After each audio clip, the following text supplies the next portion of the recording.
తెలంగాణ రాష్ట్ర రోడ్డు రవాణా సంస్థ టీజీఎస్ఆర్టీసీ ఉద్యోగులు తలపెట్టిన సమ్మెను విరమించుకోవాలని ప్రజా సంస్థను కాపాడుకోవాలని పొన్నం ప్రభాకర్ విజ్ఞప్తి చేశారు. సమ్మె ఏ సమస్యకు పరిష్కారం కాదని, ఉద్యోగుల డిమాండ్లపై ప్రభుత్వం ఏర్పాటు చేసిన ఉన్నత స్థాయి కమిటీ పరిశీలన చేస్తోందని, 4 వారాల్లో నివేదిక వస్తుందని ఆయన స్పష్టం చేశారు. ప్రజలకు నష్టం కలిగిస్తున్నదని ఆవేదన వ్యక్తం చేశారు. ప్రతిరోజు 65 లక్షల మంది ప్రయాణికులు ఆర్టీసీపై ఆధారపడి ఉన్నారని, వీరిలో 45 లక్షల మంది మహిళలేనని గుర్తు చేశారు. ప్రతిపక్ష పార్టీకి ప్రజలను ఇబ్బంది పెట్టాలి, వారు మాజీ ముఖ్యమంత్రి గారు మాట్లాడుతూ చూసి చికెన్ బట్టి కొట్లాడుకుంటూ ఏంది ఇద్దరు కొట్లాడుకుంటారు.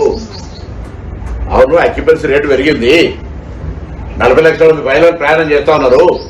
కొత్త బస్సులు వస్తా ఉన్నాయి. మేము బస్సులు ప్రజల ఒకటే రోజు ఓం ఫట్ అంటే బస్సులు రోడ్డు దిగాయి. మొత్తం వ్యవస్థ నిర్వీర్యం చేసిపోయారు మీరు మీ అధికారం వచ్చేటానికి. ఇలా 2800 బస్సులు కొన్నాం ఈ 2 నెలల్లో. ఉద్యోగ నియామకాల ప్రక్రియ పోలీసు రిక్రూట్మెంట్ బోర్డు ద్వారా నడుస్తా ఉంది. మేము అనుకున్నాము 2021 పిఆర్సీ ఇచ్చినాము, 2013 పాన్స్ 2013 280 కోట్లు ఇచ్చినాము. డిస్మిస్డ్ ఉద్యోగుల కార్మికుల పక్షపాతం లేకపోయి ఉంటే 250 డిస్మిస్ అయినటువంటి వాళ్ళకి కూడా మళ్ళీ 3 మంత్ కంపెనీస్ ఉద్యోగాలు తీసుకున్నాం. ఎందుకు తీసుకున్నాం? అది ఒకసారి మర్డర్ కేసు చేసిన కూడా రాష్ట్రపతి గారు క్షమాభిక్ష పెట్టేంత ఉదార స్వభావం ఉన్న ప్రజాస్వామ్యం ఇది. అటువంటి వాళ్ళు అన్ని అప్లికేషన్ తీసుకుని ఒక లీగల్ గా పూర్తిగా ఇక ఏదో క్రిమినల్ యాటిట్యూడ్ తోటి ఉన్నటువంటి కేసులు తప్ప హ్యుమానిటేరియన్ గ్రౌండ్ లో అన్ని కన్సిడర్ చేసినాం.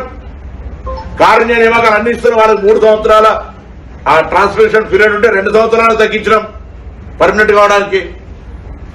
ఈవీ బస్సులు అంటే ఈవీ బస్సులకు సంబంధించి అరే డిపోలలో ఇన్ఫ్రాస్ట్రక్చర్ డిపోలో ఒకటి సత్తు కాదు.